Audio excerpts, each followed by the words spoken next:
John Kusumi.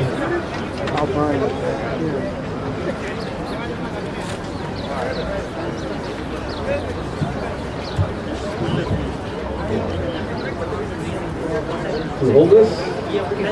Well, here we are. And I want to thank everyone in Washington. This is a great turnout today. And thank you to the organizers. All right, very good, thanks. The Chinese communism is killing people today.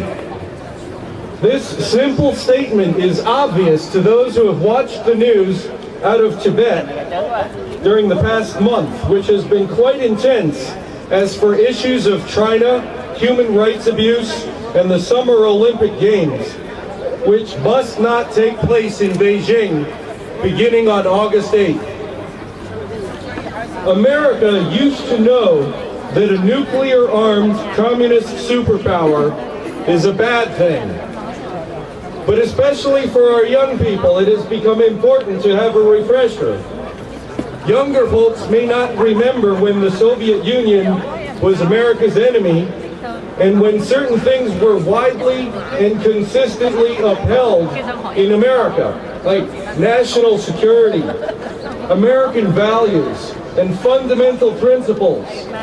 These took precedence and were more important than free trade. There was no free trade with the Soviet Union. And when they held Olympics in 1980, America boycotted the Games. America's media was also, on the same page. They were with the program. Between America and the Soviet Union, there was no question, no doubt that they were on America's side. We all were. There are always some in opposite positions politically, but Americans, by and large, were united in the Cold War with the Soviet Union. We all did what was best for national security, which included no free trade with a nuclear-armed communist superpower. As an aside, why is free trade bad with such a regime? Because it enriches the dictators, all parts of their regime. When Tibetans have been shot in the past month, the bullets are financed by money that you yourself may have spent in Walmart. When free trade means a free lunch for communists, dictators, tyrants, and thugs, that is a flawed and faulty policy. And indeed, that is why Tibetans are telling us to boycott products that are made in China.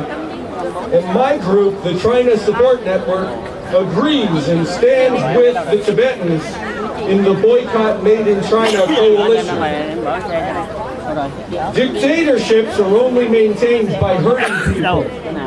There is no such thing as a benevolent dictatorship. Although in Chinese history, the Tang Dynasty is remembered like it was the good old days of just and fair rulers. Some Chinese would be happy to turn back the clock to the Tang Dynasty. But leading Chinese dissidents actually have the year 1947 on their minds. It is not literally possible to turn back the hands of time, but it would be possible to have a rollback of China's situation to that of 1947.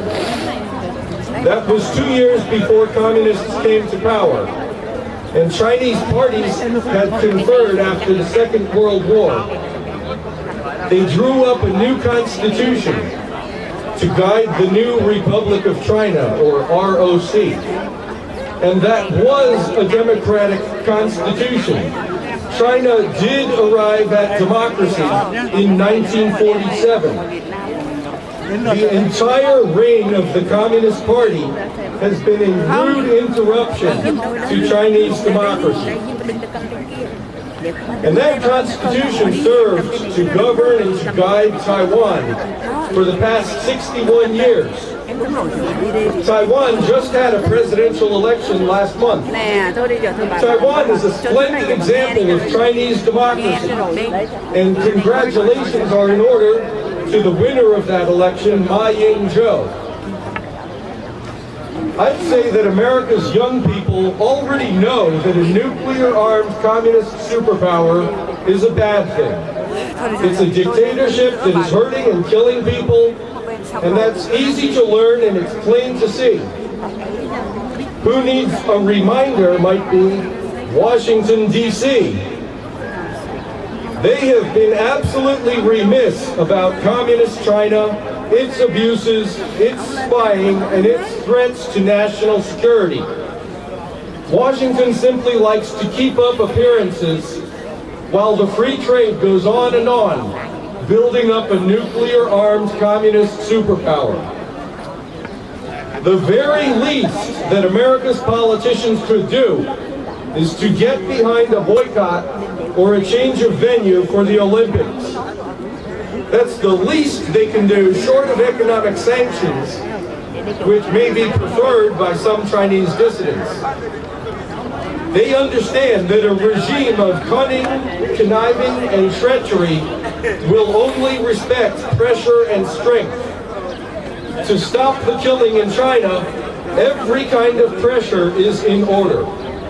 The West should pressure China, the world's leading abuser of human rights, and all of us, from the grassroots to the politicians, should pressure the IOC, the International Olympic Committee, and its president, Jacques Roga, to change the venue of these Olympics. Once again, I feel it is the least they can do in the West's halls of power. All right then, what is the least that Chinese politicians could do? China's politicians are now using cultural revolution rhetoric against the Dalai Lama and the Tibetans. Propaganda such as that is a laughable throwback to the Cultural Revolution, the time in China between 1966 and 1976. I may feel that China's leaders should simply surrender to a regime change. However, short of that, there are other steps, and I'll name 3. Stop the killing, release the prisoners, and talk to the Dalai Lama. It is the very least that Chinese leaders can do, and this is a call that is echoing all around the Western world and from Chinese dissidents. The intransigence of Beijing's top communists is hardening the hardline attitudes of Beijing's opponents. I have worked to assemble the Freedom First, Olympics Second coalition. That's a group that I bet will continue to grow based on Beijing's embrace of evil. And my earlier group, the China Support Network, is still here in the wake of the Tiananmen Square massacre. That is when we began to assist Chinese dissidents. When you are on the web, surf on over to www.chinasupport.net. And in this year's campaign, at the bottom line, our proposition is simple. Let's pressure the IOC to pressure China to stop the killing. And that campaign has its own website. It is at noolympics.org. And I thank you for your time.